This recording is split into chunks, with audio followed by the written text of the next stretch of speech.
कर योग हृदय केंद्र बिंदु युग दृष्टियों को जोड़ी कर ब्रह्म ज्योति ब्रह्म ध्वनि धार धरी आवरण सारे तोड़ी कर ब्रह्म ज्योति ब्रह्म ध्वनि धार धरी आवरण सारे तोड़ी कर सूरत चला प्रभु मिलन को विषयों से मुख को मोड़ी कर योग हृदय केंद्र बिंदु में युग दृष्टियों को जोड़ी कर झूठ चोरी नशा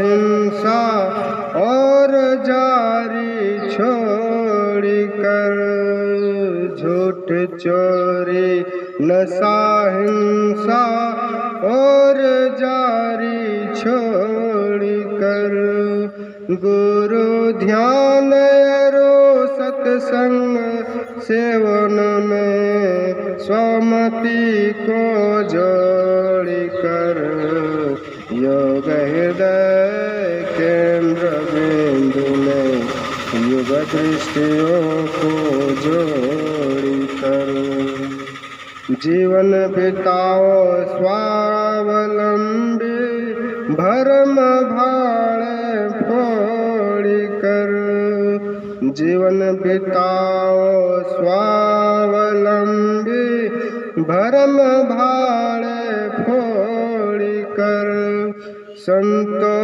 की आज्ञा है में ही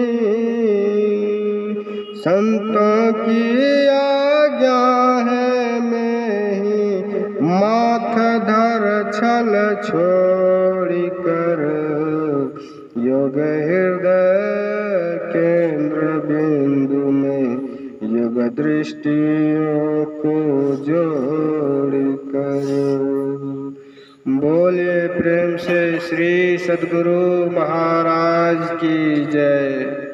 श्री सद्गुरु महाराज की जय। आगे का कार्यक्रम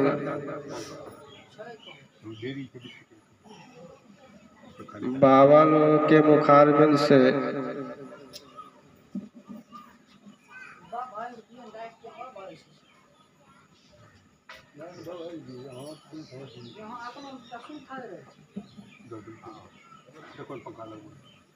आगे का कार्यक्रम स्वामी संदीपानंद जी महाराज जी के मुखारबिंद से अमृत वचनों का लाभ उठाएंगे। बोलिए प्रेम से श्री सद्गुरु महाराज की जय।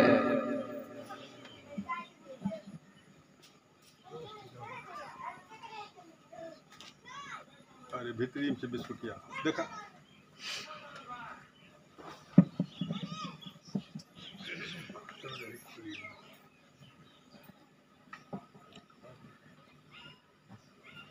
जय लाइव पीछे कुर्सी कर दे तो वहाँ इसको दबिएगा चालू हो जाएगा जैसे कि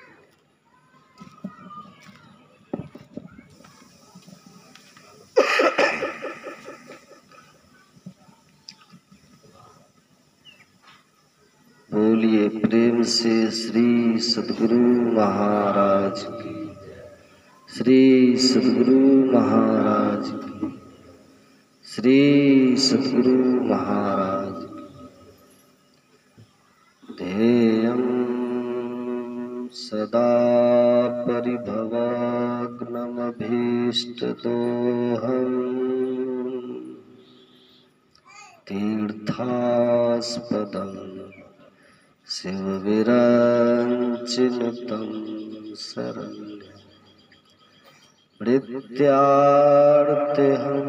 प्रणतपालभवाब्धिपूतं वन्दे महापुरुष ते चरणारविन्दं अखंडानंद बोधाय शिष्य संतापहारी सच्चिदानंद रूपाय रामाय गुरुवे अज्ञानतिमिरान्धस्य ज्ञानाञ्जनशलाकया चक्षुरुन्मीलितं येन तस्मै श्रीगुरवे नमः। तस्मै श्रीगुरवे नमः। बोलिए प्रेम से श्री सद्गुरु महाराज की जय।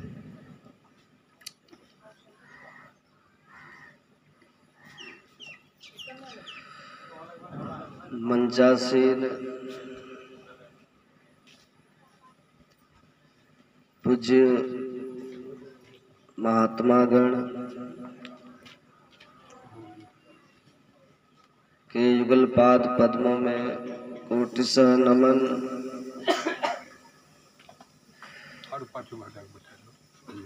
उपस्थित हमारे आदरणीय राजीव जी, परम आदरणीय सत्संग प्रेमी महानुभावों, पूजनीय माताओं एवं भक्तिमती बहन, आज हम लोगों ने राजीव जी द्वारा यह संतमत का सत्संग कर रहे हैं। अभी हम लोग ने योग सिखोपनिषद का पाठ सुना। इस उपनिषद में भगवान शिव और ब्रह्मा जी का संवाद है। ब्रह्मा जी प्रश्न करते हैं और भगवान शंकर समाधान करते हैं। ब्रह्मा जी ने प्रश्न किया है कि प्रभु, जीव को मोक्ष कैसे मिलेगा और मोक्ष कहते हैं किसको? मोक्ष को पाने के लिए कोई कहते हैं ज्ञान चाहिए और कोई कहते हैं ध्यान चाहिए। तो इसमें आपका क्या कहना है? आप क्या कहते हैं? तब भगवान शंकर ने कहा कि हे ब्रह्मा जी, मोक्ष पाने के लिए न तो केवल ज्ञान से कोई समर्थ होता है, सक्षम होता है, और न तो कोई केवल ध्यान से, योग से सक्षम होता है। भगवान शंकर कहते हैं जिनके पास योग भी है और जिनके पास ज्ञान भी है, वही सक्षम और समर्थ होते हैं। योगहीनं कथम ज्ञानम मोक्षदम भवति भो, योगोपि ज्ञानहीनस्तु न क्षमो मोक्ष कर्मणि, तस्मात् ज्ञानम च योगम च मुमुक्षुर दृढ़म अभ्यसे। भगवान कहते हैं ब्रह्मा जी, यदि किसी के पास ज्ञान खूब हो, वेद का ज्ञान, उपनिषद का ज्ञान, सभी धर्म ग्रंथों का ज्ञान हो, लेकिन योग नहीं करे अथवा योग से उत्पन्न ज्ञान नहीं हो, तो उनको मोक्ष नहीं मिलता है।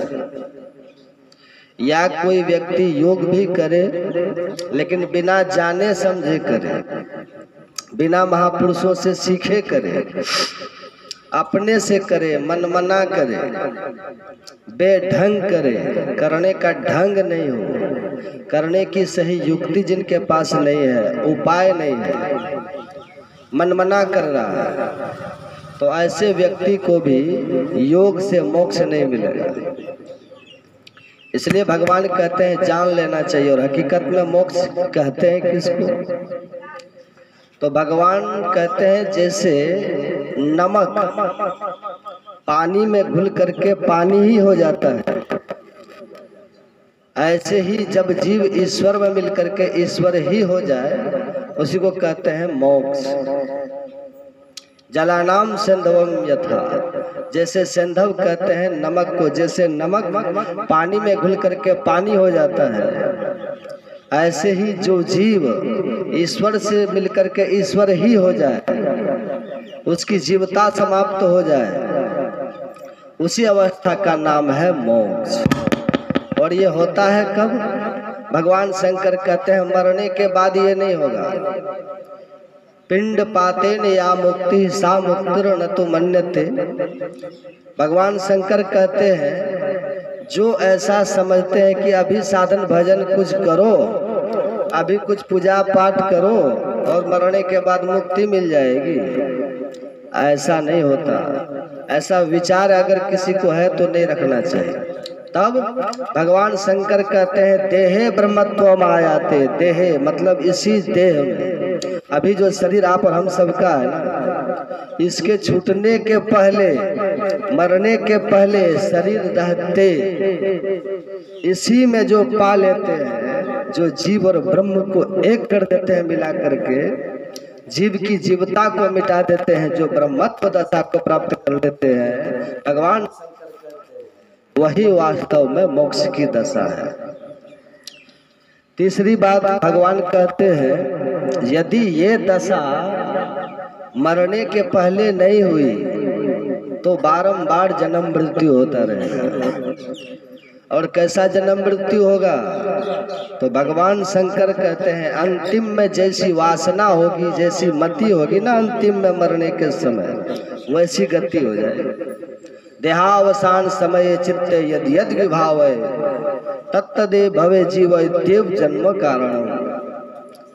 भगवान शंकर कहते हैं मरने के समय जो जो इच्छा जीव करता है वही वह हो जाता है। इसलिए भगवान कहते हैं ये प्रयास करना चाहिए कि हम शीघ्र ही मोक्ष प्राप्त करें। और मोक्ष कैसे प्राप्त करेंगे?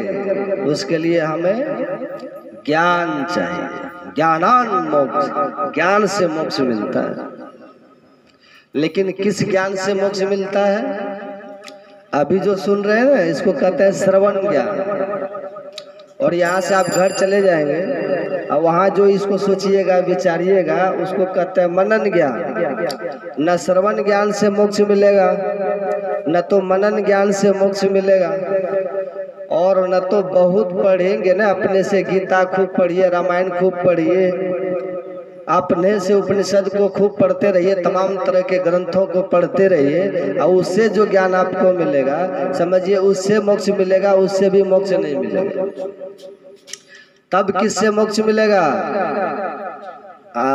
सुनिए ध्यान से, अगर मोक्ष पाना चाहते हैं तो जो मोक्ष के रास्ते पर चल रहे हैं, जो मुक्ति के रास्ते को जानते हैं, मोक्ष के रास्ते को जानते हैं और जानते भी हैं, उस पर वो चलते भी हैं, प्रतिदिन चलते हैं, रोज चलते हैं, और दूसरे को बताने का सामर्थ्य भी जिनके पास है, मुक्ति मार्ग जानते, साधन करते नित्य, ऐसे जो महापुरुष, उनके पास जाइए और उनके पास जाकर के उनसे सीख लीजिए, उनसे सीखिए। उनसे जो ज्ञान आपको मिलेगा ना, योग का ध्यान कैसे करें हम, उनसे सीख लीजिए। लेकिन अगर नहीं सीखेंगे तब कितनों पढ़ लीजिए, पोथी पढ़ी पढ़ी जग मुआ पंडित बयाना को, पोथी पढ़ते पढ़ते मर जाएंगे, लेकिन ये ज्ञान होने की संभावना नहीं है। गुरु बिनु ज्ञान न उपजय, गुरु बिनु मिले न भेव, गुरु बिनु संशय ना मिटे। जय जय जय गुरुदेव। फोन काटिए। जय जय जय गुरुदेव। खुद से किताब पढ़ने की बात संशय नहीं मिटेगा। खुद से अध्ययन करेंगे, खुद से पुस्तक को पढ़ेंगे और सोचेंगे इससे मुक्ति मिल जाएगी, मुक्ति की बात तो दूर है, संशय भी नहीं मिटेगा। होगा कि पता नहीं ये सत्य है कि ये सत्य है, ये बात ठीक लिखी है कि वो बात ठीक लिखी है। आप भरमा जाएंगे। इसलिए जिन्होंने पहले इसको पाया है, इस रास्ते पर जो प्रतिदिन चल रहे हैं, जो चलते हैं ना, आपको यहाँ से भागलपुर कुप्पाघाट जाना है तो किससे पता पूछिएगा? जो भागलपुर गए हैं, जो कुप्पाघाट चल करके गए हैं, वही ने सीधा रास्ता आपको बतलाएगा। जो कभी कुप्पाघाट देखा ही नहीं है, जो कभी कुप्पाघाट गया ही नहीं है, और उससे पूछे कुप्पाघाट कैसे जाएंगे तो वो क्या बताएगा? तो जो व्यक्ति पहले कुप्पाघाट गए हुए हैं वो किधर से गए, रास्ते में कौन सा स्थान, कौन सा गांव मिलता है, वो सब बता देगा कि ऐसे जाइएगा तो वो मिलेगा, ऐसे जाइएगा तो वो मिलेगा, वहाँ वो मिलेगा, और फिर चलते चलते आप कुप्पाघाट आश्रम पहुँच जाएंगे। ऐसे ही हमारे गुरु महाराज कहते हैं, मुक्ति मार्ग जानते, जो मुक्ति के मार्ग को जानते हैं, जानते ही नहीं है तब साधन करते नित्य, जो साधन भी करते हैं, खुद चलते भी हैं, जो खुद चलते हैं और जानते हैं, ऐसे जो है उनसे जाकर के इसको सीख लीजिए, जान लीजिए। इसी को बोलते हैं दीक्षा। क्या बोलते हैं? सीधी सी बात यह है, आप दीक्षा ले लीजिए। दीक्षा लिया हुआ साधक ही ज्ञानी होता है, उसी को बोलते हैं ज्ञानी भक्त। गुरु से जान लिए, दीक्षा ले लिए, ज्ञान हो गया। अब बहुत ज्ञान जानने की अब जरूरत नहीं है। बहुत जानिएगा तो कितना आप जानिएगा? अपने यहाँ कितना ग्रंथ है, पढ़ते पढ़ते जीवन बीत जाएगा तब भी ग्रंथ का अंत होने वाला नहीं। इसलिए बहुत पढ़े लिखे लोग भी अज्ञानी कभी काल रह जाता है, और थोड़े से पढ़े लिखे लोग भी ज्ञानी बन जाते हैं। जिनके पास गुरु का ज्ञान है, जिन्होंने गुरु से दीक्षा शिक्षा ली है, उतने ही ज्ञान को समझिए। लोग कहते हैं बाबा अब याद नहीं रहता मुझे, हम कहते हैं अच्छी बात है, याद रहेगा तो बक बक करते फिरिएगा, याद रखिएगा तो फिर दूसरे को सुनाने का मन करेगा, समय उसी में व्यर्थ चला जाएगा। बस इतना ही याद रखो, गुरु ने जो कहा है उतना ही को याद रखो। हमारे गुरु महाराज कहते हैं, रोज हम लोग स्तुति में पाठ करते हो, हमारे गुरु महाराज क्या कहते हैं? सकल भूले, क्या कहते हैं? एके रहे, सबको भूले, जिससे मोक्ष मिलेगा बस उसी को याद रखिए। मानस जप, मानस ध्यान, दृष्टि योग, नादानुसार, बस। लेकिन ऐसा होता अभी उल्टा होता है, जो दीक्षा में गुरु बतलाते हैं उसी को हम लोग भूल जाते हैं। और जो दीक्षा में बतलाते हैं ना, जो दीक्षा के समय हमको बतलाते हैं वो क्या है? वही है योग। भगवान शंकर जो कहते हैं योग हिनम कथम ज्ञानम, योग के बिना ज्ञान नहीं होता। तो किस योग के बिना ज्ञान नहीं होता है? दीक्षा में जो गुरु आपको बतला देते हैं वो योग की विधि बतलाते हैं। क्या सब बतलाते हैं? सबको पता हो, जो दीक्षा लिया सबको पता हो। संत मत में पहले ही 3 क्रिया बतला दी जाती है, 3 प्रकार का योग पहले ही बता दी जाती है दीक्षा में। अब दूसरे मंत्र में जाइए ना, दूसरे मत में तो एक मंत्र बता देगा, हो गया, इसी को जपते रहो। किसी मत में चले जाइए, किसी में 1 बतलाता है, किसी में 2 बतलाता है। लेकिन संत मत में जैसे ही आप दीक्षा लेंगे तो 3 क्रिया शुरू में बतला देते हैं, और तीनों में जो सफल हो जाते हैं ना तो चौथी क्रिया उनको बाद में बतलाते हैं। 3 क्रिया क्या सब बतलाते हैं? पहला जो बतलाते हैं, पहला बतलाते हैं मानस जप, मतलब मंत्र बतला देते हैं। उस मंत्र का जप कैसे करें मन ही मन वो बतलाते हैं। इसको कहते हैं मानस योग। योग है ये भी, जप योग कहा गया है। अब फिर बतलाते हैं मानस ध्यान, मतलब अपने इष्ट का हम ध्यान कैसे करें वो भी बतलाते हैं ना। अब आजकल लोग अपने से जब भी करते और अपने से ही ध्यान कर लेते हैं, सफलता मिलेगी? नहीं मिलेगी। गुरु बिनु माला फेरता, गुरु बिन करता दान, गुरु बिन सब निष्फल गया, बुझो वेद पुराण। गुरु बिनु जाप ताप दान व्यर्थ व्रत, तीरथ फल नहीं दाता, लक्ष्मी पति नहीं सिद्ध, गुरु बिनु वृथा जीव जग जाता। सब व्यर्थ चला जाएगा। इसलिए मंत्र भी जपो तो गुरु से जान करके जपो, ध्यान भी करो तो गुरु से जान करके ध्यान करो। ये है जप योग और ये है मानस ध्यान, मतलब ध्यान योग, इसको बोलते हैं मानस ध्यान। और तीसरा बतलाते हैं दृष्टि योग, वही असली योग है। सुन रहे थे ना पाठ में, गुरु नानक देव जी महाराज कहते हैं जोग न खिंता जोग न डंडे जोग न भस्म चढ़ाए। ये सब जोग नहीं है। डंडा धारण करने से कोई योगी नहीं होता है, गुदड़ी पहन लेने से कोई योगी नहीं हो जाते, दिन भर चलते रहने से कोई योगी नहीं हो जाते हैं, शमशान में रहने से कोई योगी नहीं हो जाते हैं। तब योगी कौन होते हैं? गुरु नानक देव जी महाराज कहते हैं एक दृष्टि करी सम सरी जाने जोगी कहिए सोई। एक दृष्टि मतलब दृष्टि। दृष्टि किसको कहते हैं? दृष्टि किसको कहते हैं? अभी आप लोग यहाँ पर बैठे हुए हैं ना, हम भी यहाँ मंच पर बैठे हुए हैं, सब के सब इधर मेरी तरफ देख रहे हैं ना। अब मैं आप लोगों की तरफ देख रहा हूँ। ये जो देखने की शक्ति है ना, इसी को बोलते हैं दृष्टि। क्या बोलते हैं? आप उधर से इधर देख रहे हैं, कितने लोग हैं हमको देख रहे हैं, इधर से मैं भी देख रहा हूँ। इतनी दृष्टि है, लेकिन कभी की दृष्टि टकरा रही है?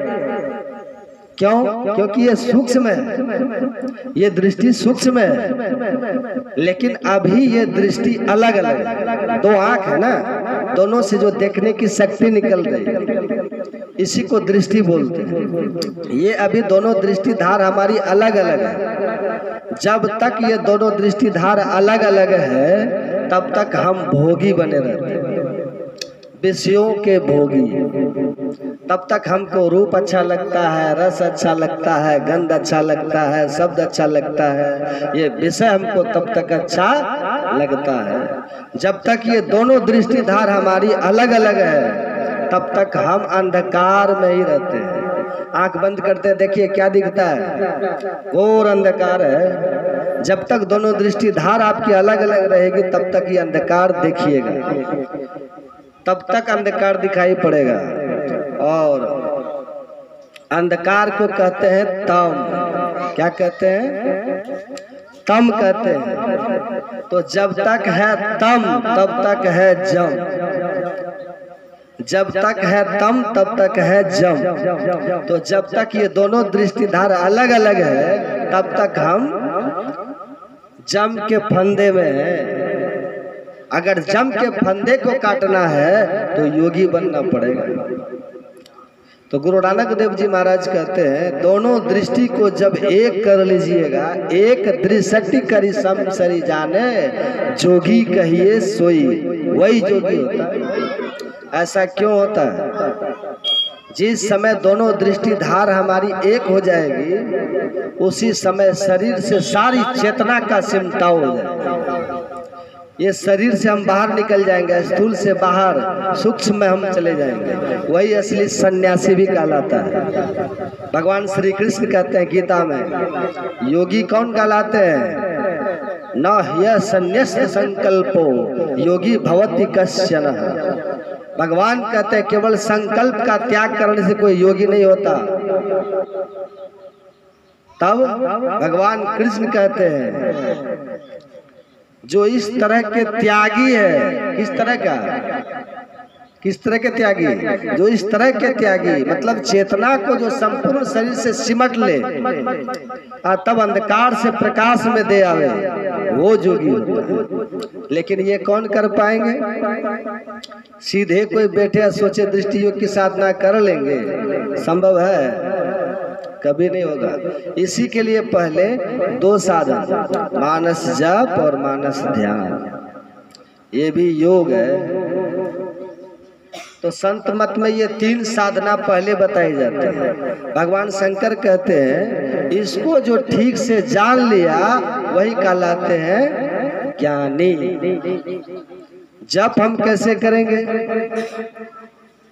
जप कैसे करें, क्या हम जपे?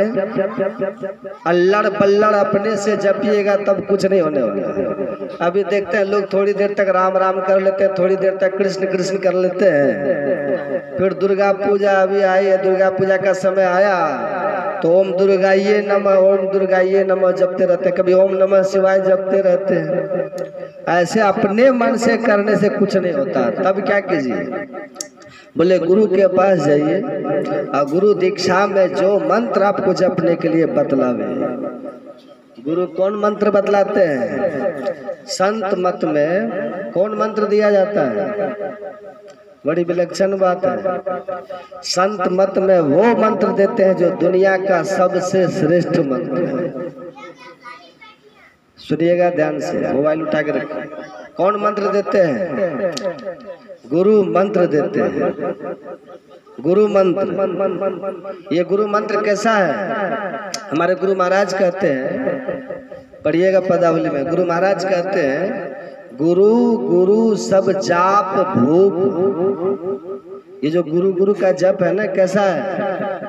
जितने तरह के मंत्र दुनिया में है ना, ये सबका राजा है।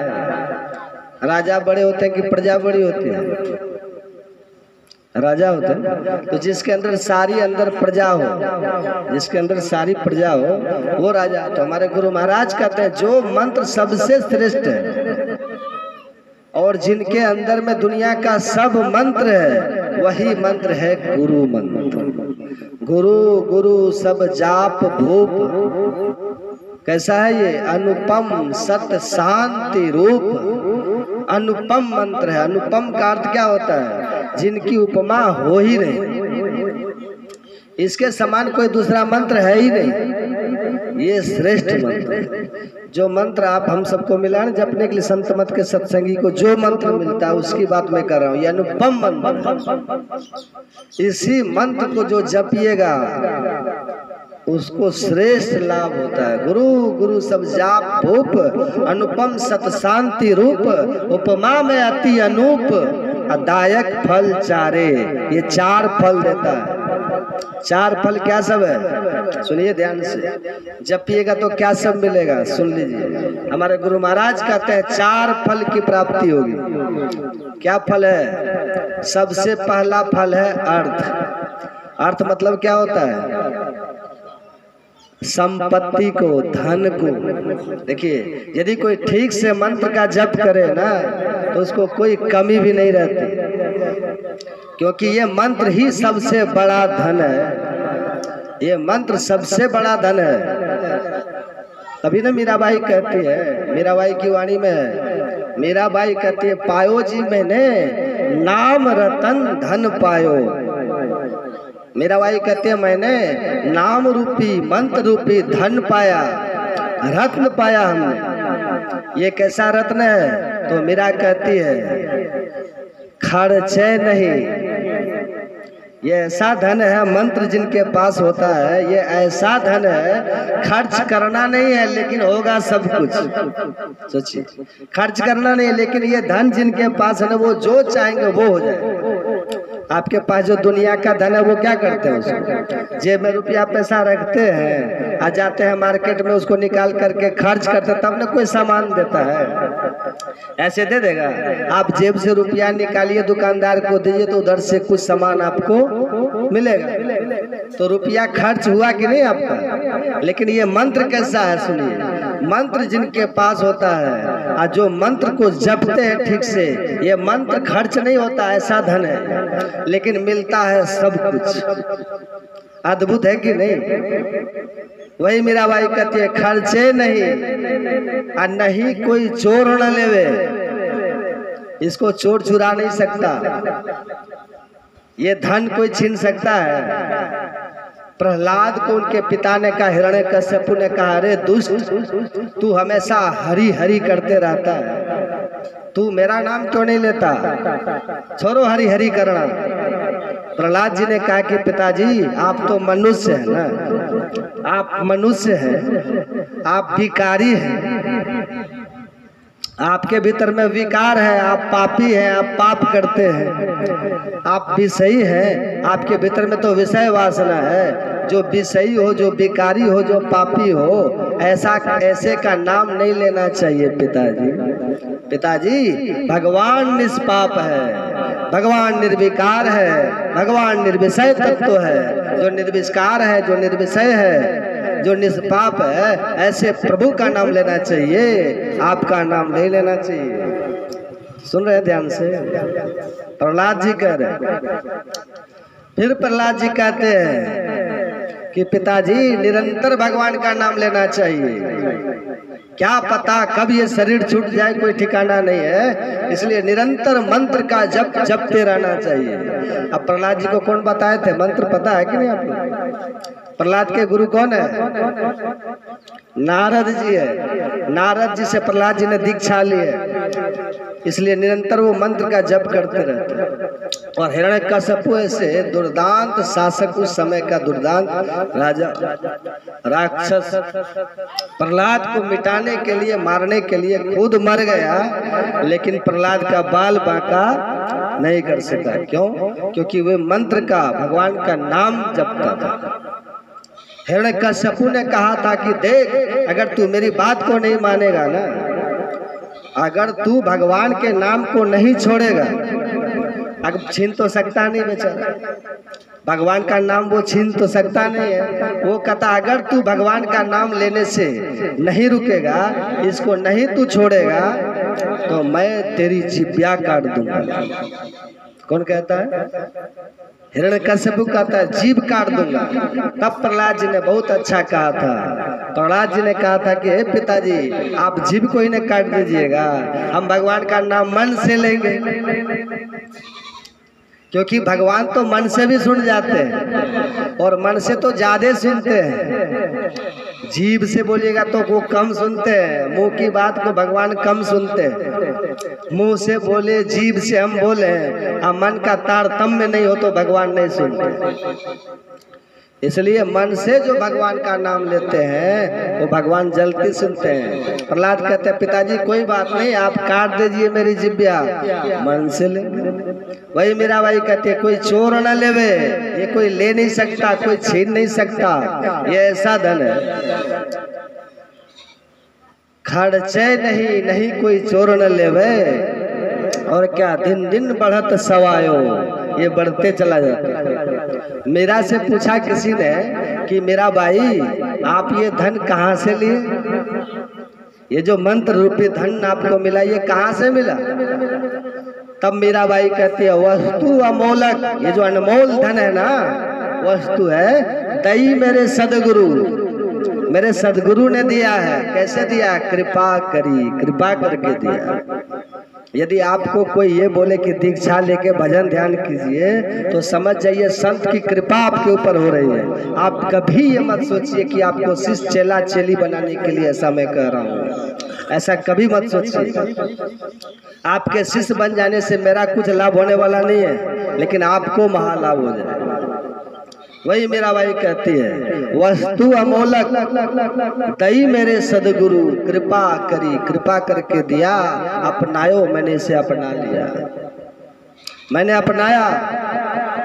यहाँ याद रहता है हमारे पास लोग आते हैं, कितने बूढ़े बाबा आते हैं, कितनी बूढ़ी माता जी आती है, और सब कहते हैं कि बाबा मंत्र भूल गए।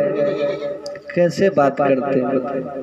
मेरा भाई कहते अपनायो, मैंने अपना लिया, और आप कैसे कह दे तो भूल गए? आपको पोता का नाम याद है कि नहीं? बेटा का नाम याद है? बड़ा बड़ा नाम रहता है, कृष्ण चंद्र, रामचंद्र, शिव चंद्र, ये बड़ा बड़ा नाम आपको याद रहता है। कितने बड़े बड़े नाम याद करके रखे हैं। गांव का नाम है, पिताजी का नाम याद है, मायके का नाम याद है, नैहर का नाम याद है, ससुराल का नाम याद है, सगे संबंधी सबका नाम याद है, सबका नाम याद है, और 2 अक्षर का मंत्र भूल जाते हैं। मतलब आपने इसको अपनाया नहीं है, आपने मंत्र के प्रभाव को अभी तक, मंत्र की महिमा को आपने अभी तक जाना नहीं है। बहुत महिमावान ये मंत्र है, आपको पता होना चाहिए। सुनिए ध्यान से। एक महापुरुष अपने यहाँ हुए, सुनिएगा ध्यान से। उनका नाम था सनातन गोस्वामी। क्या नाम था? सनातन गोस्वामी। याद रखिएगा, सनातन गोस्वामी। सनातन गोस्वामी रहते थे वृंदावन में। कहाँ रहते थे? और चैतन्य महाप्रभु के शिष्य थे, बड़े उच्च कोटि के महापुरुष। वो रहते थे वृंदावन। और उसी समय एक व्यक्ति था, बहुत बड़ा तपस्वी था। वो भगवान शंकर की तपस्या करता था। बहुत कठोर तप करने के बाद भगवान शंकर उनको दर्शन देते हैं।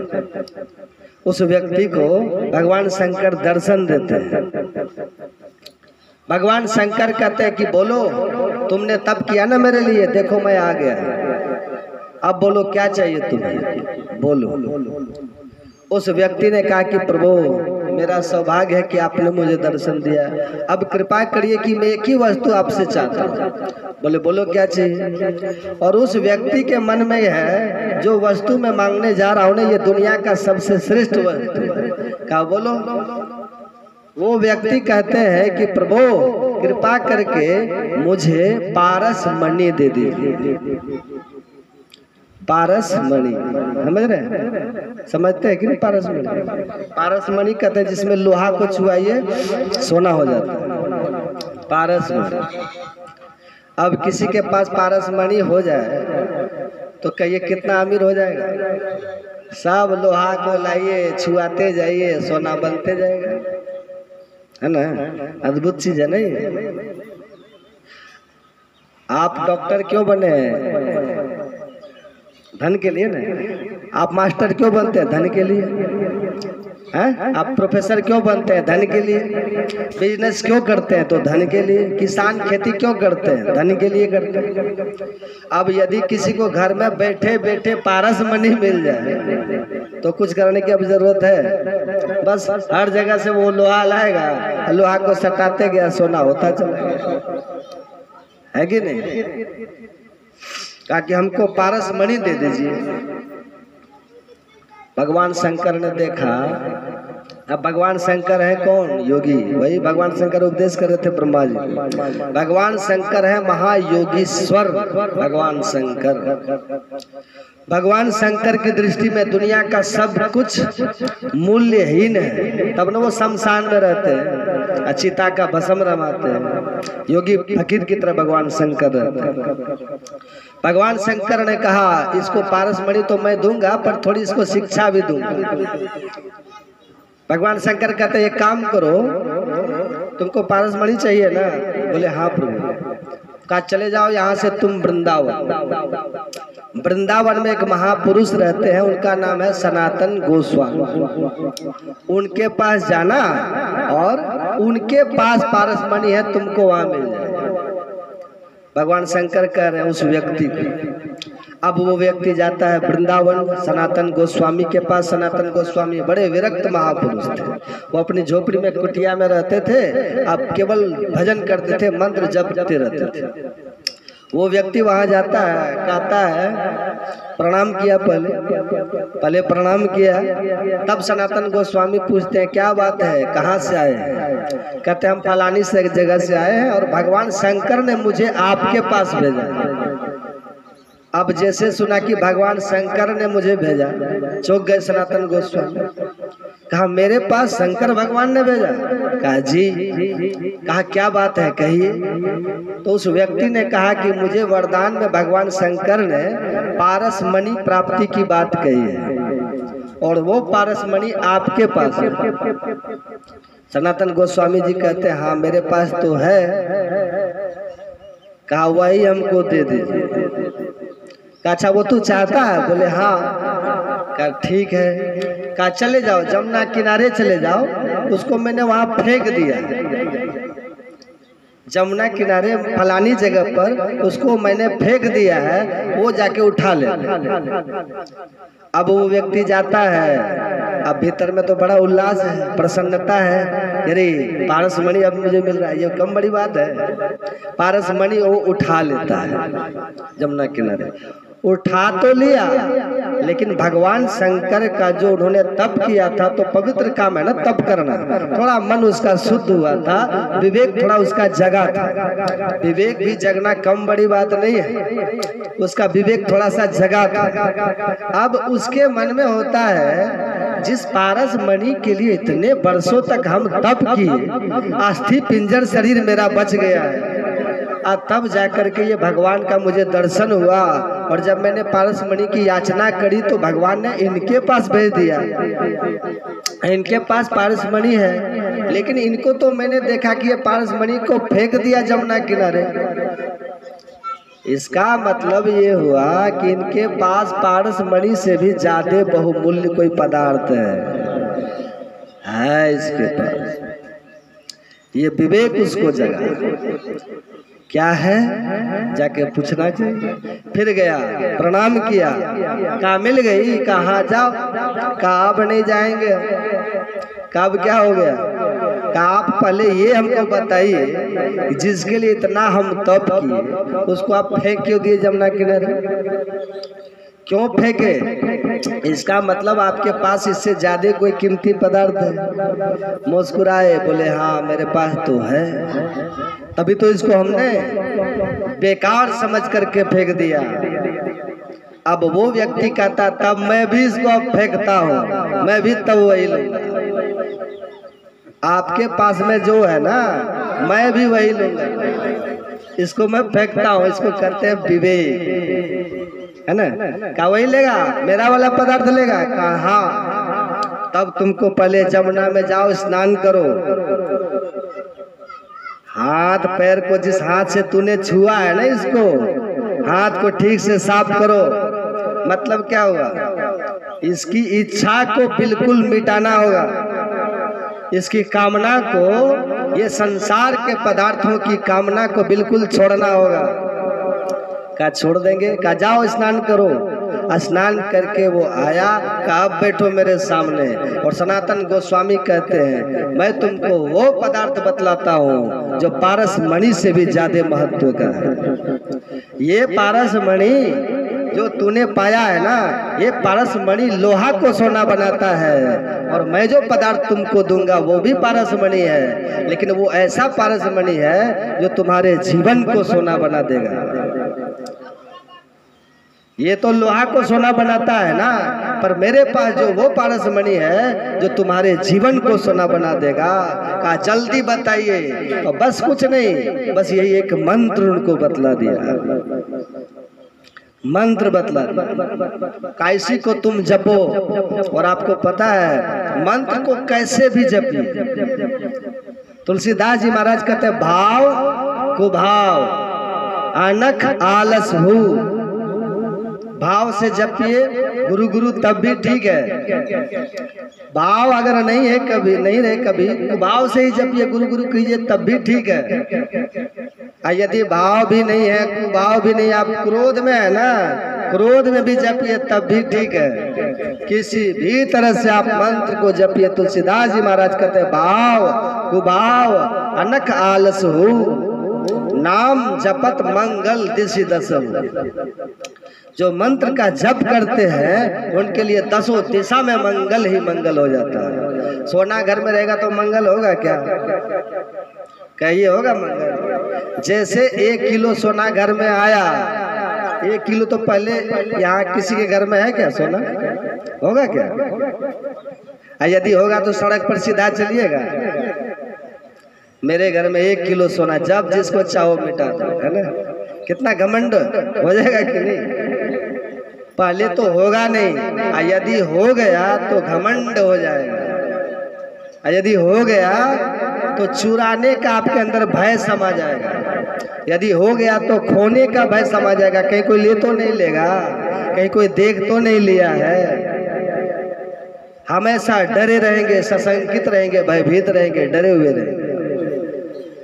वो सोना है। लेकिन जो इस मंत्र को ठीक से, तुलसीदास जी कहते हैं किसी तरह से आप जपिए, भाव कुभाव अनख आलस हो, आलस से भी जपिए आप, मंगल दिशि दसहु, दसों दिशा में मंगल ही मंगल है। मान लीजिए आप रास्ते में चले जा रहे हैं ना, रात्रि का समय है, आपको दिख नहीं रहा है सड़क, और आगे में रास्ते पर सांप बैठा हुआ है और आपके जेबी में है सोना, तो क्या वो सोना आपको सांप काटने से बचाएगा? बोलिए, बचाएगा? नहीं बचाएगा। लेकिन यदि आपके पास मंत्र है, तब मंत्र जब जा रहे हैं, तब जप ही नाम, जप कर रहे हैं, जप ही नाम जन आरत भारी, फल क्या होगा? मिटही कुसंकट। वो जो संकट है ना, आगे सांप वाला संकट, मिटही कुसंकट, वो सांप वाला संकट, किसी भी तरह का जो संकट है जीवन में। एक तो मैंने उदाहरण दिया सांप का, ए मिटही कुसंकट हो ही सुखारी। यदि संकट आगे में है ना आपका, तो ये मंत्र में वो ताकत है, वो संकट को खत्म कर देगा। तो मंत्र बड़ा हुआ, सोना बड़ा हुआ?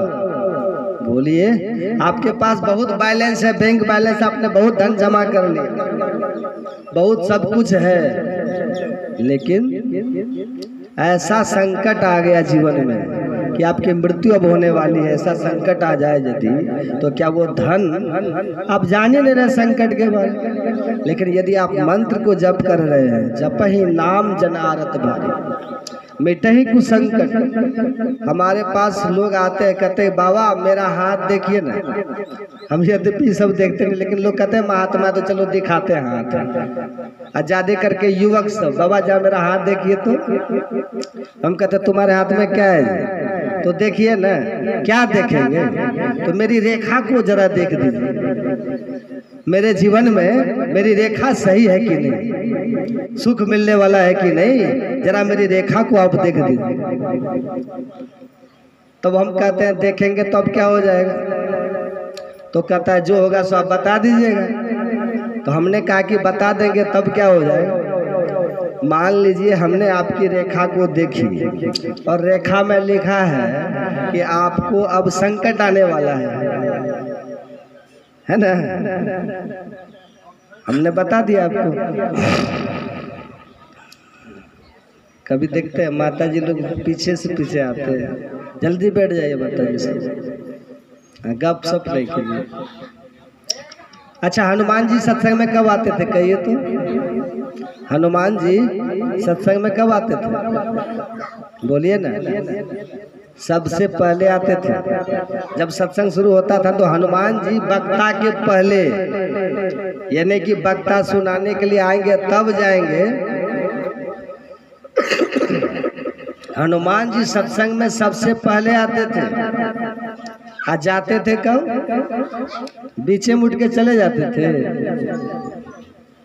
आते थे सबसे पहले, आ जाते थे सबसे पीछे। और हम लोग, आप लोग क्या करते हैं? आते हैं पीछे, आ जाते हैं पहले। ये हनुमान छाप सत्संग हुआ,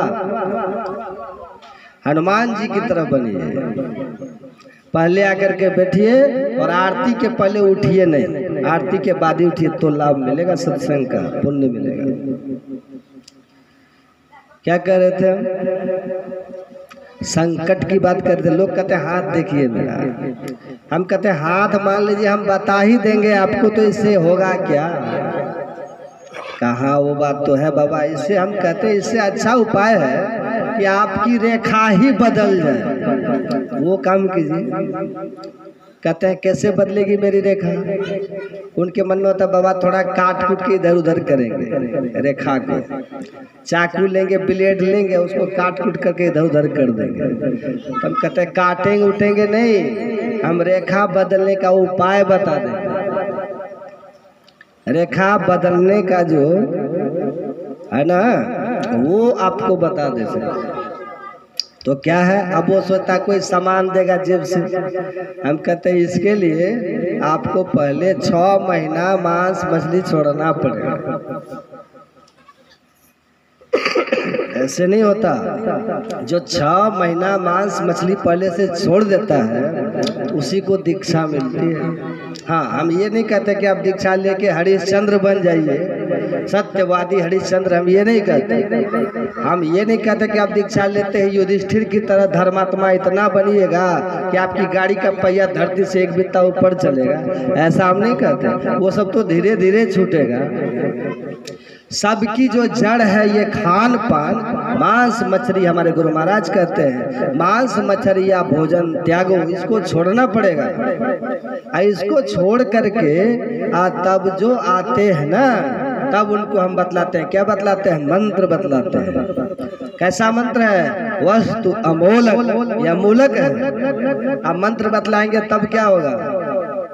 तुलसीदास जी महाराज कहते हैं मंत्र कैसा है ये? मंत्र महामणि विषय व्याल के, अब मेटत कठिन कुअंक भाल के।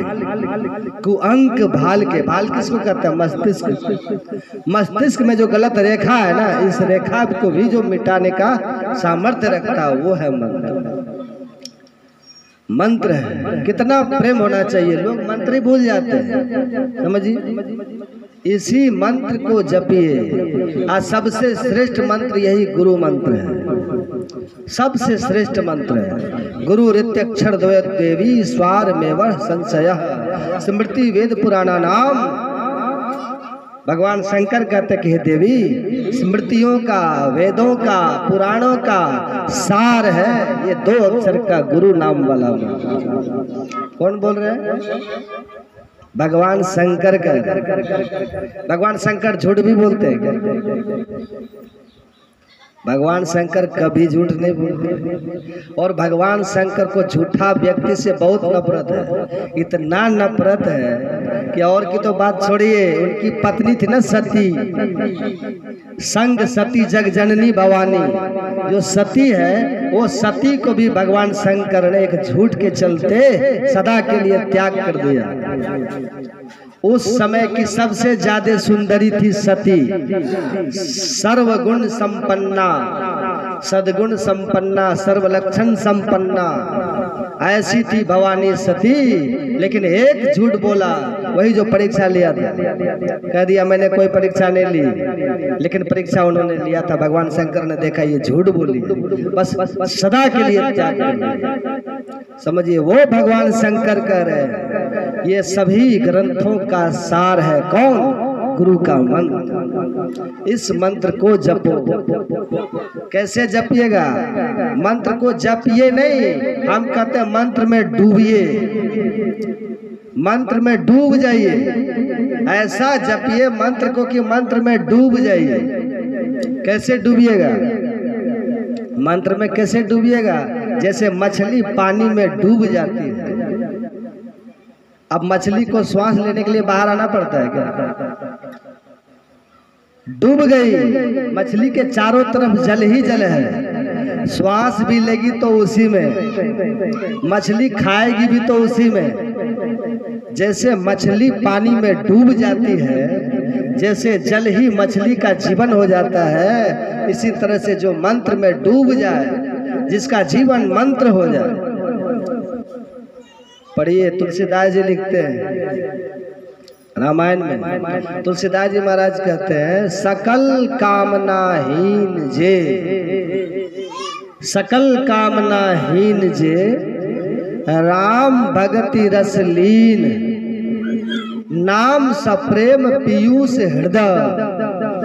सुनिएगा ध्यान से। नाम मतलब मंत्र, नाम मतलब गुरु का नाम, भगवान का नाम जो मंत्र मिला है, सौ प्रेम, इसको प्रेम से जपिए। जब जपना है तो क्रोध से क्यों जपिएगा? जब जपना है तो आलस में क्यों जपिएगा? जब जपना ही है तो आपको भाव से क्यों जपिएगा? जब जपना है तो भाव से जपिए। तुलसीदास जी कहते हैं ना, जो मंत्र है सब प्रेम, प्रेम से जपिए, प्रेम के सहित जपिए। क्योंकि ये जो मंत्र है ना, तुलसीदास जी महाराज कहते हैं पीयूष, ये पीयूष है। पीयूष मतलब क्या होता है? अमृत है। मछली तो पानी में रहती है ना, तब भी उसी में डूब करके रहती है। लेकिन आप जो मंत्र जपते हैं, समझिए वो अमृत है। गुरु गुरु क्या है? अमृत है। उसी में डूब जाइए। कैसे? तुलसीदास जी कहते हैं नाम सप्रेम पीयूष हृदय तीनहु किए मन मीन। मतलब मन मीन, मन को बनाइए मीन। मीन किसको कहते हैं? मछली को। तुलसीदास जी कहते हैं मन को मछली बना दीजिए। अब मछली कहाँ रहती है? पानी में। तो आपको पानी में नहीं रहना है, आपको अमृत में रहना है। ये मन को अमृत में क्या है? तो नाम मंत्र, उसमें डूब जाइए। कब डूबिएगा? मछली कब डूबती है पानी में? जब बाहर को बिल्कुल छोड़ देती है तब डूबती है। ऐसे हम मंत्र में कब डूबेंगे? जब बाहर के सभी ख्याल को छोड़ देंगे तब डूब जाएंगे। वही कहते हैं तीनहु किए मन मीन, मछली की तरह डूब जाइए। इतना जपिए मन ही मन, इतना जपिए, इतना गुरु गुरु कीजिए कि मन रूपी मछली आपका मंत्र में डूब जाए। एकदम लो, उसी में नहा ले।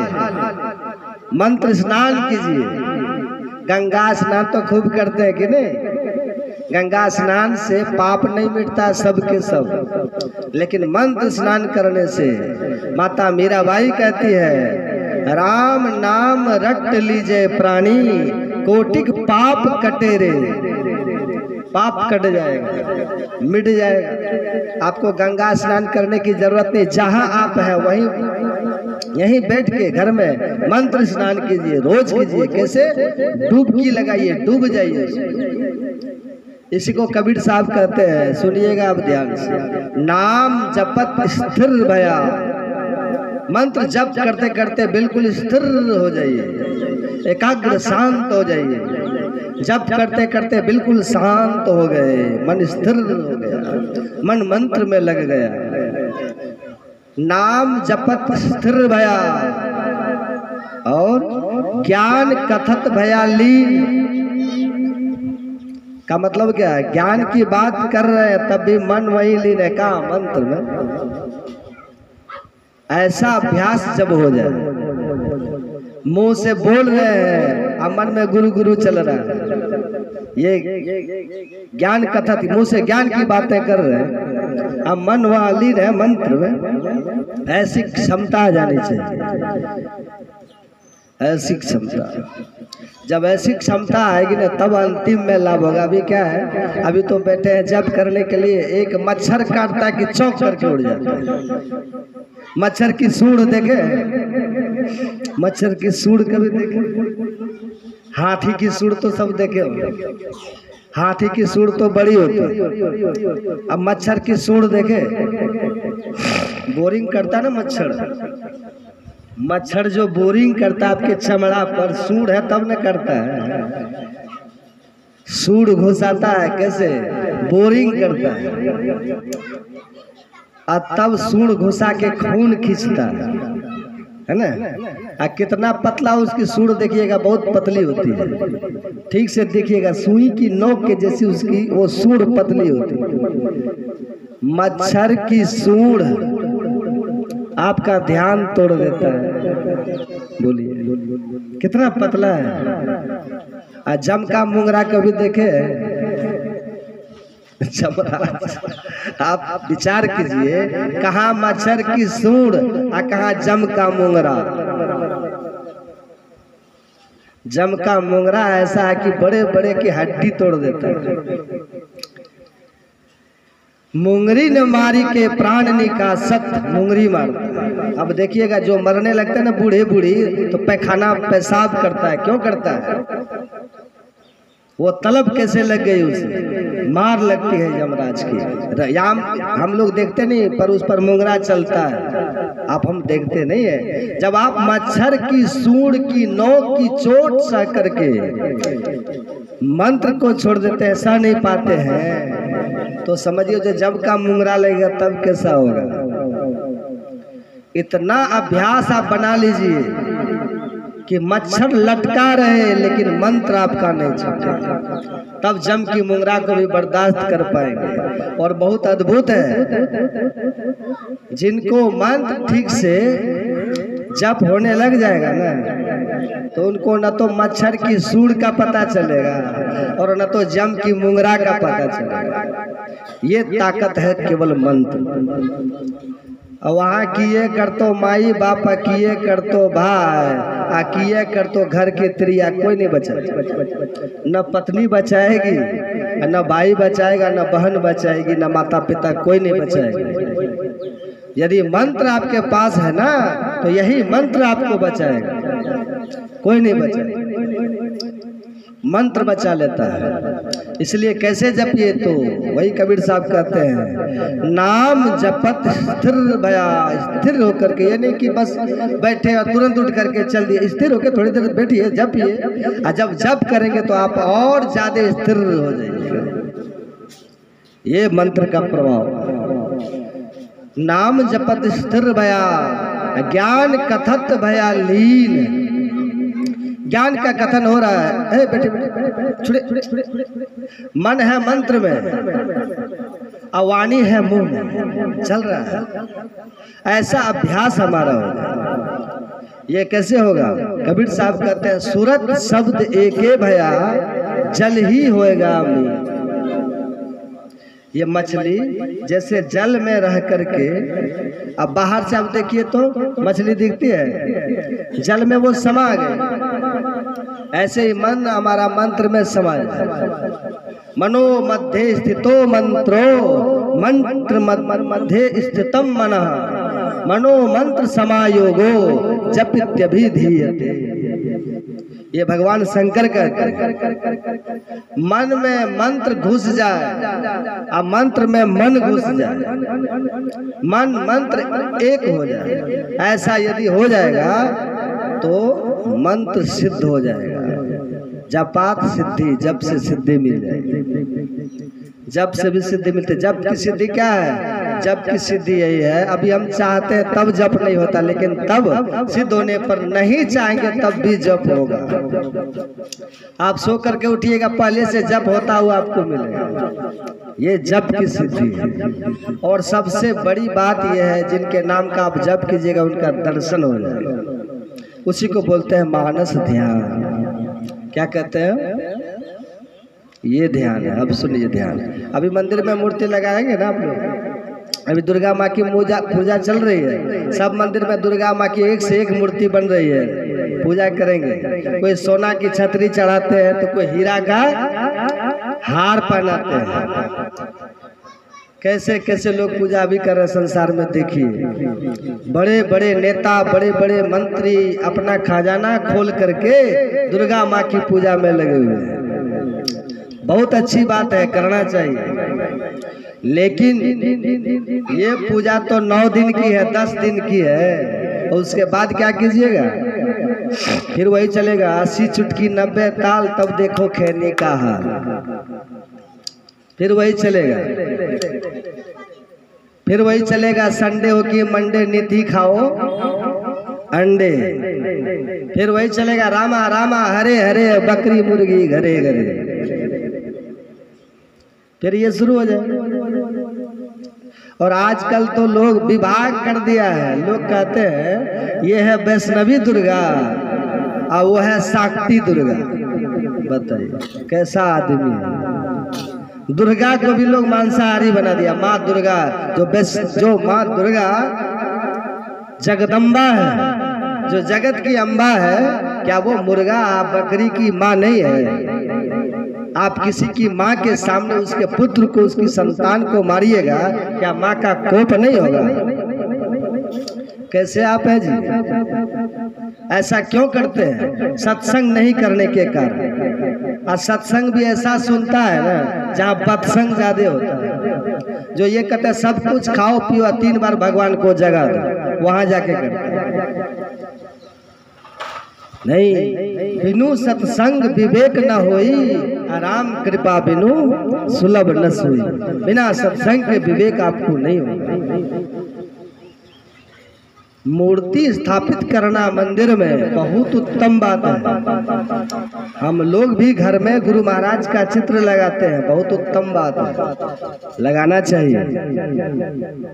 लेकिन घर में मूर्ति लगाना, मंदिर में मूर्ति लगाना, भगवान को स्थापित करना, ये ठीक है, लेकिन ये बिल्कुल करेक्ट, बिल्कुल ठीक नहीं है।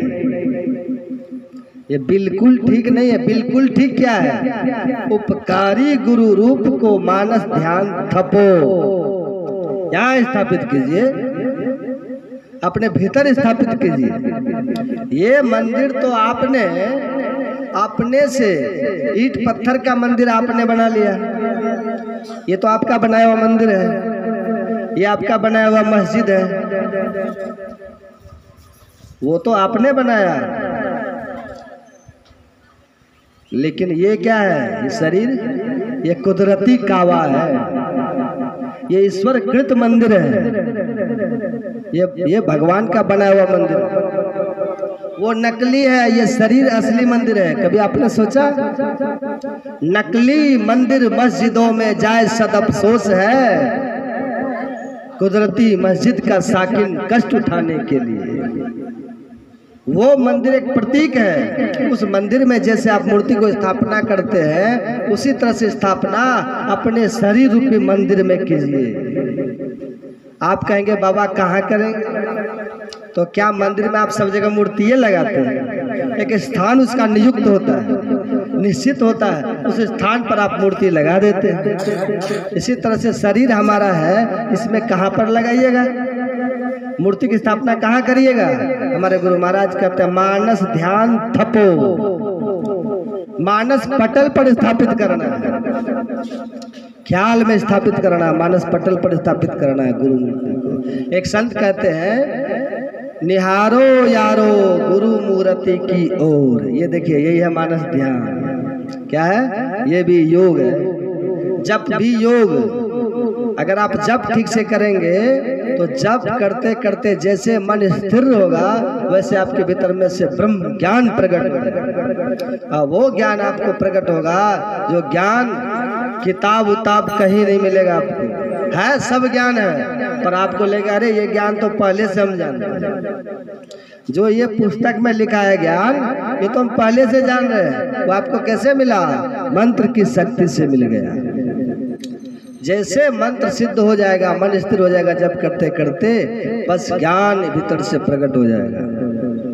वही ज्ञान अज्ञान को हरता है। वो ज्ञान कैसा है? निर्मल ज्ञान है। वो विवेक कैसा है? निर्मल विवेक, विमल विवेक है, वो निर्मल ज्ञान हो गया। निर्मल ज्ञान का मतलब उस ज्ञान के होने से विकार नहीं होता, उस ज्ञान के होने से विषय की पकड़ कम हो जाती है, उस ज्ञान के होने से पाप में रुचि नहीं रहती, विषय में रुचि खत्म हो जाती है, इसलिए उसको निर्मल ज्ञान बोलते हैं। फिर कोई दुर्गुण दोष आपके भीतर नहीं रहता। यही है। इसी तरह से जब आप इष्ट का ध्यान करते हैं, अपने भीतर निहारो यारो गुरु मूर्ति की ओर। निहारिए, देखिए, बढ़िया से ध्यान, ठीक से देखिए। कैसे देखिए? ख्याल से देखिए, याद करके देखिए, आंख बंद करके बस निहारते रहिए, देखते रहिए। ये इसका खुलासा होता है केवल दीक्षा में। ऐसे खुलासा नहीं करते हम लोग मंच से। ठीक ठीक दीक्षा में बतलाते हैं कैसे दिखाई पड़ते हैं गुरु महाराज, वहां पर दीक्षा में बतलाते हैं। जब आप देखेंगे, एक बार यदि भीतर में दर्शन किन्हीं को हो जाए, भीतर में एक बार किसी को दर्शन भीतर में होने लग जाए, ठीक ठीक वो देख ले, निहारने लग जाए अपने इष्ट के रूप को, इसका फल क्या होता है? गुरु की मूर्ति हृदय बसा। अगर बस गया, फल क्या होगा? जो इच्छा सोई फल पाए। जो मन में आप कल्पना कीजिएगा, कामना कीजिएगा, वो हो जाएगा।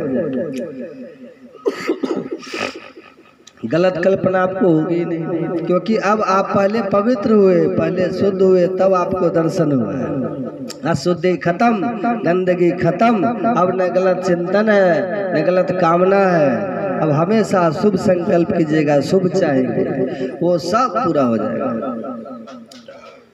कितनी बड़ी बात है, सुनिएगा ध्यान से। जब राम भगवान आए ना अयोध्या, लंका जीत करके, रावण का वध करके अयोध्या जब आए तो माता सीता को छुड़ा करके लाए थे अयोध्या में। तो एक दिन माता सीता बैठी थी और सामने हनुमान जी थोड़ी दूर में उधर अपना बैठे हुए थे। अचानक माता सीता की नजर जाती है हनुमान जी पर। अकेले में माता सीता जी है, अब मन ही मन सोचने लग गई कि यही हनुमान है जिसने मेरी खबर लगाई थी, भगवान को खबर पहुंचाई थी। इसी ने मेरा पता लगा करके और भगवान को मेरी सूचना दी थी, यही हनुमान है। और जब मेरे प्रभु इनकी सूचना पाकर के लंका गए, रावण का वध किए, रावण के वध की भी सूचना इन्होंने ही दी थी। और जब मुझे प्रभु से मिलना था तो लेने के लिए भी मुझे यही हनुमान जी आए थे। माता सीता हनुमान जी को देख देख करके उनके उपकार को याद कर रही। इतना उपकार इन्होंने किया, मेरा पता लगा दिया, प्रभु को मेरे पास तक ले गए, रावण का वध करवा दिए, फिर मेरी खबर ली, फिर मुझे लेकर के प्रभु के पास गए। कितना उपकार इन्होंने किया। नहीं रहा गया माँ सीता को। माता सीता कहती है हनुमान इधर आइए, दौड़ करके आते हैं। माता आदेश का आदेश कुछ नहीं, अब तो बिना आदेश का सब कुछ करते हैं। माता सीता प्रफुल्लित है, वो धुआं हमको बर्दाश्त नहीं होता है, छोड़ दीजिए ना। माता सीता कृतज्ञ हो रही है। उनके गला में एक सुंदर सी मोती की माला थी। क्या दें कृतज्ञ। आप जब किसी के प्रति कृतज्ञ होइएगा, होता है क्या दे दें, नहीं होता क्या इनको हम दे दें, होता है ना मन क्या दे दें। प्रफुल्लित होकर के, गदगद होकर के, रोमांचित होकर के माता सीता अपने गले से वो मोती का हार उतारती है और हनुमान जी को पहना देती है। पहन ले, हनुमान जी को पहनाती है। हनुमान जी प्रणाम करते हैं। उधर से सुग्रीव देख रहा था, ईर्ष्या हो गई सुग्रीव को, है इनको दे दिया। अंगद ने देखा, ईर्ष्या हो गई, इनको दे दिया। हनुमान जी वही माता सीता को प्रणाम किए, अब माला को गला से निकाल लिए। मोती की माला है, कीमती मोती है। माला को निकाल लिए, एक एक दाना को लेके ऐसे फोड़ने लगे। सुग्रीव हंसने लगे। सुग्रीव कहते हैं आप माता सीता को पता चलेगा किसको माला दे दी, ये मूर्ख को दे दी। देना था तो मुझे देती, मैं राजा था, ये मेरा मंत्री है हनुमान, कहाँ मैं कहाँ ये, इसको दे दिया। अब हनुमान जी क्या करते हैं, मोती के माला को, मोती को लेते हैं, उसको फोड़ फोड़ करके देखते हैं, फेंक देते हैं।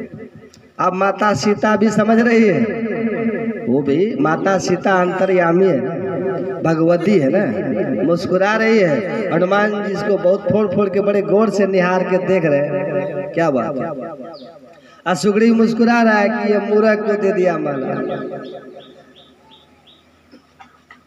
आखिर सुग्रीव को नहीं रहा गया, तब कहता है माता जी इसको दे दिए, ये देखिए क्या कर रहा है।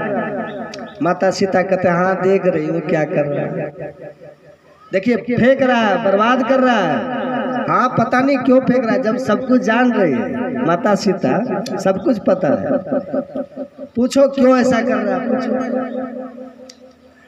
हे हनुमान क्यों इसको फोड़ के फेंक रहा है। तब हनुमान कहते हैं ये माला है तो बहुत अच्छी, बहुत कीमती, बेशकीमती ये माला है, लेकिन मैं देख रहा हूं कि इसके भीतर में मेरे प्रभु हैं कि मोती है, पर जिसमें श्री राम न हो, जो न राम के वो न मेरे काम के। कैसा भाव रहा, सब माला को फेंक दिए, नहीं लिए। माला की बात तो अब छोड़ दीजिए, माला की बात छोड़ दीजिए।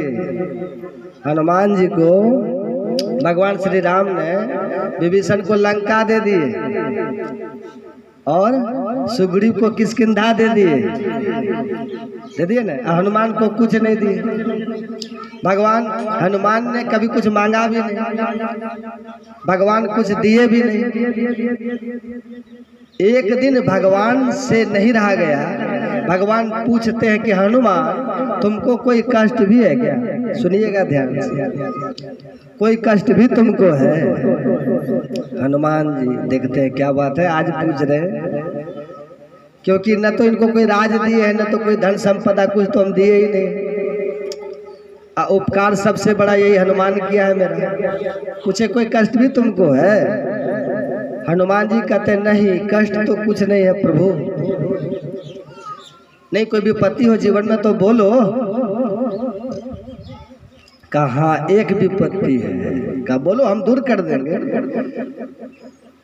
का पक्का? बोले पक्का कर देंगे, बोलो। तब हनुमान जी कहते हैं, कहा हनुमंत, सुनिएगा, हनुमान जी कहते हैं विपत्ति, विपत्ति कहते हैं, कहा हनुमंत विपत्ति प्रभु सोई। हे प्रभु मेरे लिए विपत्ति क्या है?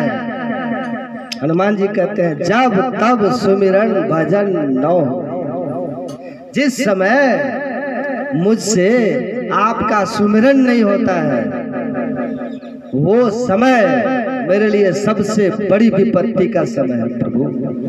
वो समय मेरे जीवन में नहीं आए, वही विपत्ति है। उस विपत्ति को टाल दीजिए आप, और मुझे कुछ नहीं चाहिए।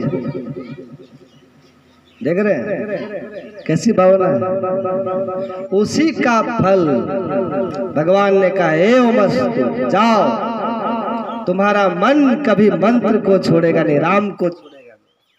इसलिए हनुमान कभी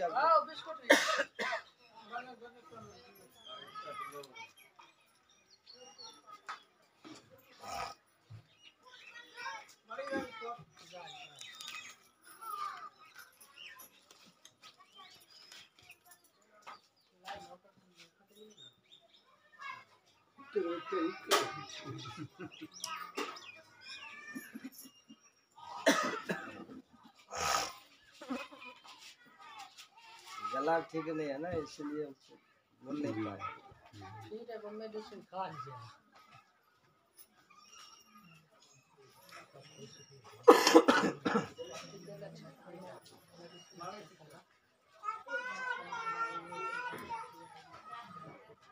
जय जय राम, जय जय राम, जय जय राम, जय जय राम, जय जय राम, जय जय राम,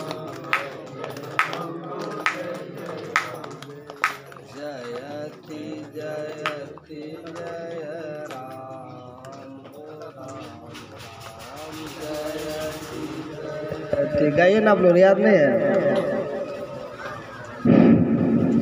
बोलिए श्री सद्गुरु महाराज की। जैसे हनुमान जी अपने हृदय में बसा लिए हैं, ऐसे आप और हम सबको बसाना होगा।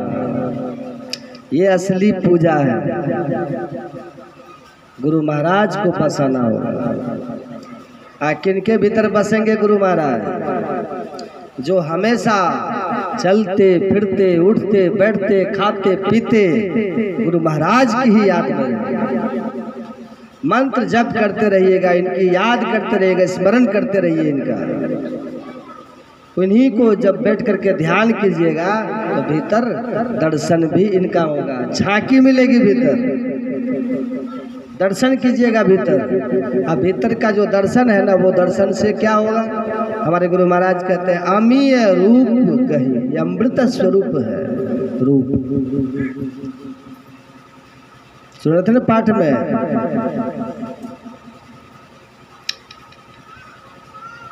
सुकृत शंभुतन विमल विभूति मंजुल मंगल मोद प्रसूति। वो शंभुतन सुकृत है, अमृत मिश्रित है। ये दर्शन आप वहाँ कीजिए। आनंद आ जाएगा। जैसे दर्शन हमारे गुरु महाराज कहते हैं, अमीय रूप गही, अमीय रूप गही मन सुख पावत, मन में बहुत सुख मिलेगा, बहुत। अमीय रूप गही मन सुख पावत, बहुत सुख मिलेगा, इतना सुख मिलेगा आप तृप्त हो जाएंगे, तृप्त हो जाएंगे। खाना खा करके कोई तृप्त होता है क्या? इधर खिलाते बहुत हैं हम। उसने बाबा क्या बनाया, हम कहते हैं 1 गुना तो 5 गुना, 1 गुना बना तो 5 गुना बना देते हैं। अब पूछते हैं कैसा लगा, हम कहते हैं तृप्त हो गए खा के। अब फिर 2 घंटा होता फिर कहते हैं भूख लग गई।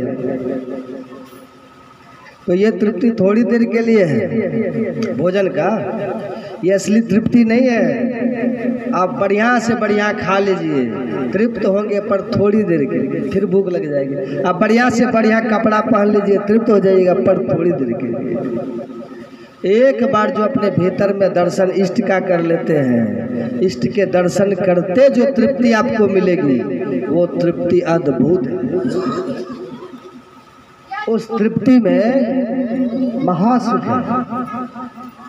इसलिए गुरु महाराज जी कहते हैं, मत जलाइए, मन ही मन जाप जपो, उपकारी गुरु रूप को मानस ध्यान थपो। स्थापित कीजिए। कौन स्थापित कीजिएगा? जिनका मन शुद्ध हो जाएगा। आप देखिए कुआं, देखे कुआं, कुआं का पानी, आप कुआं के पानी को जोर से हिला दीजिए, कचरा भर जाता है ना, चेहरा नहीं दिखेगा। लेकिन जब वही पानी धीरे धीरे शांत हो जाएगा तब झांकी अपना चेहरा दिख जाएगा।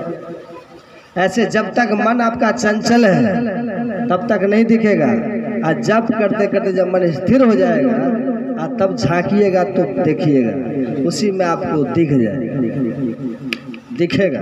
अब वो जब देखिएगा तृप्त हो जाइएगा। अब घर में धन है तब भी तृप्त है, नहीं है तब भी तृप्त है। पुत्र मान दे रहा है तब भी तृप्त है, अपमान कर रहा है तब भी तृप्त है। समाज में प्रतिष्ठा है, दे रहा है लोग तब भी तृप्त है, नहीं दे रहा है तब भी तृप्त है। आशिक मस्त फकीर भया जब, क्या दिलगिरी पन मन में, कोई पूजत फूलन मालन से सब अंग सुगंध लगावत है। कोई लोक निरादर कार करे मग धूल उड़ावत है तन पे, कोई फूल चढ़ावे कि सूल भोग दे, आपकी तृप्ति कभी खत्म नहीं होगी। अद्भुत। अरे छोड़िए ना, क्या कर रहे हैं आप लोग? बार बार बोले अगरबत्ती नहीं जला, आपको दिक्कत होता है। प्रकाश भी भीतर होगा, प्रकाश उनकी आभा आपको दिखेगी, प्रकाश होगा, और वही प्रकाश आपको बाद में ब्रह्म ज्योति का भी दर्शन कराएगा। तब वो दृष्टि योग की क्रिया में आप सफल हो जाएंगे। गुरु जाप मानस ध्यान मानस कीजिए दृढ़ साध कर, इनका प्रथम अभ्यास कर श्रुत शुद्ध करना चाहिए। तब घटतम प्रकाश व शब्द पट त्रय, जीव पर है छा रहे, कर दृष्टि और ध्वनि योग साधन ये हटाना चाहिए। ये जब हटेगा अंधकार हट जाएगा, प्रकाश हट जाएगा, शब्द का पर्दा हट जाएगा। ये 4 क्रिया करने से चारों ये योग, जप कीजिए, ध्यान कीजिए, दृष्टि योग कीजिए, नादानुसंधान कीजिए, ये चारों क्रिया कीजिएगा, आपको मोक्ष मिल जाएगा। वही भगवान शंकर कहते हैं, ये ज्ञान जिसके पास है और योग जिसके पास है उसी को मोक्ष की प्राप्ति होती है। ये कीजिए, हमारा जीवन कृत कल्याण में हो जाएगा। अब कहने सुनने की बहुत बात है। यदि आपको यही सब और ज़्यादा सुनना है तो हमारा चैनल है स्वामी संदीपानंद, या फिर महर्षि में ही आश्रम, उसमें सब प्रवचन आपको मिलेगा। और फिर आप लोग कभी याद करेंगे तो मैं फिर आऊँगा, फिर विस्तार से आपको सुनाऊँगा। भले आप कम भी करेंगे ना, जब ये बात बुद्धि में बैठ जाएगी, इसमें वो ताकत है, इस ज्ञान में वो महिमा है, फिर से आपको मानुष शरीर मिलेगा, फिर से मनुष्य शरीर मिलेगा। सुनिए, इसको खूब सुनिए। जो सुनेंगे वही समझेंगे, जो समझेंगे वही करेंगे, और जो करेंगे वही पाएंगे। आइए तब अब वाणी को विराम देता हूँ। मेरा गला भी उतना ठीक नहीं है, आप लोग तो देख ही रहे हैं। और अगरबत्ती जो है उसका धुआं जो होता है ना हमको बर्दाश्त नहीं होता, बोल नहीं पाते, इसलिए मैं बार बार कह रहा हूँ कि अगरबत्ती नहीं जलाइए। अगर मेरी बातों से आपको बुरा लगता हो तो मैं क्षमा चाहता हूँ। बोलिए श्री सद्गुरु महाराज जी।